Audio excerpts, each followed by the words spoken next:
আমরা ভালো হয়ে গেলে দেশ ভালো হয়ে যাবে, এটাই স্বাভাবিক। এই জায়গাটা যতদিন পর্যন্ত ভালো হতে পারবে না ততদিন পর্যন্ত দেশও ভালো হবে না। আমি কিছু ম্যাটেরিয়ালস আজকে রেডি করে নিয়ে এসেছিলাম, কিন্তু মাননীয় প্রতিমন্ত্রী আমার ম্যাটেরিয়ালস সব কিছু বাসায় দিচ্ছে। আমি আসলে কখনো এটা বলতে চাই না যে আমার গ্লাসের অর্ধেক খালি। আমি সব সময় বলতে চাই আমার গ্লাসের অর্ধেক ভরা আছে, কাজেই বাকিটাও আমাকে ভরতে হবে। আর যদি আমি খালি বলি তার মানে হচ্ছে অর্ধেক যখন খালি বাকিটাও ফেলে দে। আমি ওই থিওরিতে বিশ্বাস করি না।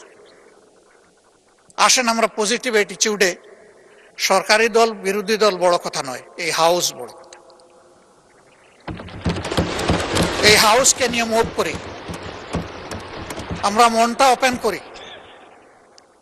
আর আমি অতি বিনয়ের সাথে অনুরোধ করব, বয়স যাই হোক আমার কিন্তু সবগুলা সাদা, আমার মতো ব্রু সাদা লোক এখানে খুব কম। তো এই দিক থেকে অনুরোধ করছি যে আসেন ওই ঠেলা ধাক্কার রাজনীতি এখানে বাদ দিই। এই জায়গায় আমরা সিনসিয়ার টক করি, পরস্পরকে রেসপেক্ট করি। আমরা যদি মিউচুয়াল রেসপেক্টটা শো করতে পারি, পুরা হাউস রেসপেক্টেড হবে। আমরা ওই জায়গাটায় যেতে চাই। উস্কানি আমাদেরকে দেয় অনেকে, এই গরম কাণ্ড ঘটান, ওইটা ঘটান, ওইটা ঘটান, আপনারা কি বিরোধী দল হইলেন? তাই আমি বলি যে ভাই, আমার তো যোগ্যতার পুঁজি এতটুকুই, আপনার পুঁজি দিয়ে যদি একটু সাহায্য করতেন। আল্লাহ আমাকে যে মুখ দিয়েছেন, আপনার দুটি ঠোঁট, তাইলে আমার এখানে জোড়া দিয়ে দেন, আমি আপনার ভাষায় কথা বলবো। আমি তো আল্লাহর দেওয়া আমার জিহ্বা, আমার ঠোঁটের ভাষায় আমি কথা বলবো, যেটা আল্লাহ আমাকে দিয়েছে। তা আমি সবাইকে অনুরোধ করব যে আমরা রংপুরের ঝাঁঝালো মরিচের কথা ভুলে যাই, আসুন সুন্দরবনের মোদিটা একটু আমরা ঠোঁটে লাগাই। আমরা পারবো, ইনশাআল্লাহ আমরা পারবো। কেন পারবো না? শুধু একটা গুড ইন্টেনশন লাগবে আমাদের, এই জাতিকে আমরা বিল্ড আপ করবো। আমি প্রথম দিনই বলেছিলাম যে এই চেয়ারে বসা লোকগুলো এখন ওই চেয়ারে, আবার দুই দিকের চেয়ারে বসা অনেকে এখানে নাই।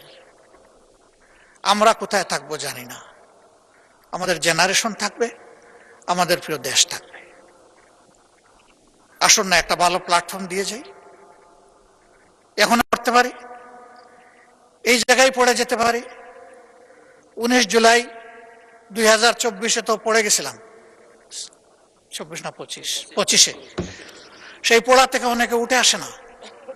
আল্লাহ আমাকে জীবন দিয়েছেন, আবার নিয়ে যেতে পারে।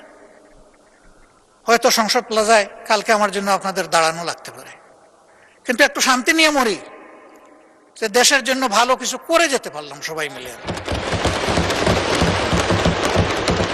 আমাদের অ্যানসিস্টরস যারা ছিলেন, যেটুকু অ্যাটমসফিয়ার তারা আমাদেরকে দিয়ে গিয়েছেন, আমাদের সাকসেসরদের মিনিমাম এইটুকু আমাদের কাছে পাওনা। কিন্তু আমাদের সমাজ ওই জায়গায় নেই।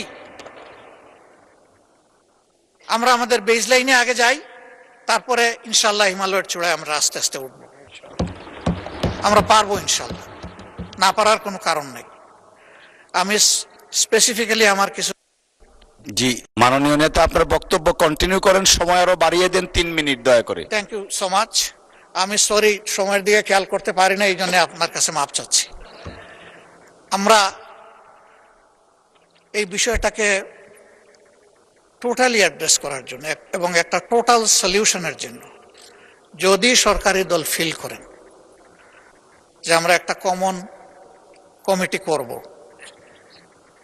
আমরা সাড়া দেব ইনশাআল্লাহ।